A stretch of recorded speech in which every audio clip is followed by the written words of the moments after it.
उत्पत्ति अध्याय 15। इब्राहिम के साथ यहोवा के वाचा बांधने का वर्णन। इन बातों के पश्चात यहोवा का यह वचन दर्शन में अब्राम के पास पहुंचा कि हे अब्राम, मत डर, तेरी ढाल और तेरा अत्यंत बड़ा फल मैं हूं। अब्राम ने कहा, हे प्रभु यहोवा, मैं तो निर्वंश हूं और मेरे घर का वारिस यह दमिश्की एलीजेर होगा, सो तू मुझे क्या देगा? और अब्राम ने कहा, मुझे तो तूने वंश नहीं दिया, और क्या देखता कि मेरे घर में उत्पन्न हुआ एक जन मेरा वारिस होगा। तब यहोवा का यह वचन उसके पास पहुंचा कि यह तेरा वारिस न होगा, तेरा जो निज पुत्र होगा वही तेरा वारिस होगा। और उसने उसको बाहर ले जाके कहा, आकाश की ओर दृष्टि करके तारागण को गिन, क्या तू उनको गिन सकता है? फिर उसने उससे कहा, तेरा वंश ऐसा ही होगा। उसने यहोवा पर विश्वास किया और यहोवा ने इस बात को उसके लेखे में धर्म गिना।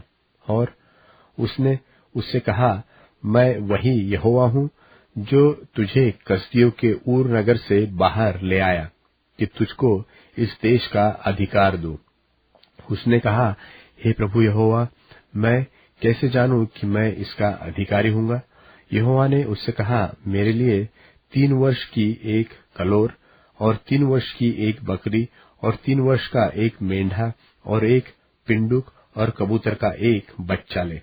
और इन सबों को लेकर उसने बीच से 2 टुकड़े कर दिया और टुकड़ों को आमने सामने रखा, पर चिड़ियों को उसने टुकड़े न दिया।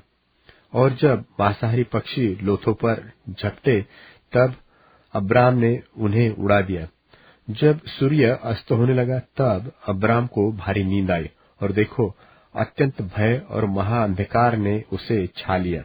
तब यहोवा ने अब्राम से कहा, यह निश्चय जान कि तेरे वंश पराये देश में परदेशी होकर रहेंगे और उस देश के लोगों के दास हो जाएंगे, और वे उनको 400 वर्ष दुख देंगे। फिर जिस देश के वे दास होंगे उसको मैं दंड दूंगा, और उसके पश्चात वे बड़ा धन वहां से लेकर निकल आएंगे। तू तो अपने पितरों में कुशल के साथ मिल जाएगा। तुझे पूरे बुढ़ापे में मिट्टी दी जाएगी, पर वे 4थी पीढ़ी में यहाँ फिर आएंगे, क्योंकि अब तक एमोरियों का अधर्म पूरा नहीं हुआ। और ऐसा हुआ कि जब सूर्य अस्त हो गया और घोर अंधकार छा गया, तब एक अंगीठी जिसमें से धुआं उठता था और जलता हुआ पलीता देख पड़ा, जो उन टुकड़ों के बीच में से होकर निकल गया। उसी दिन यहोवा ने अब्राम के साथ यह वाचा बांधी कि मिस्र के महानद से लेकर परात नाम बड़े नद तक जितना देश है, अर्थात केनियो, कनिजियो, कदमोनियो, हित्तियो, परिज्जियो, रपाइयो, एमोरियो, कनानियो, गर्गाशियो और यबूसियों का देश मैंने तेरे वंश को दे दिया है।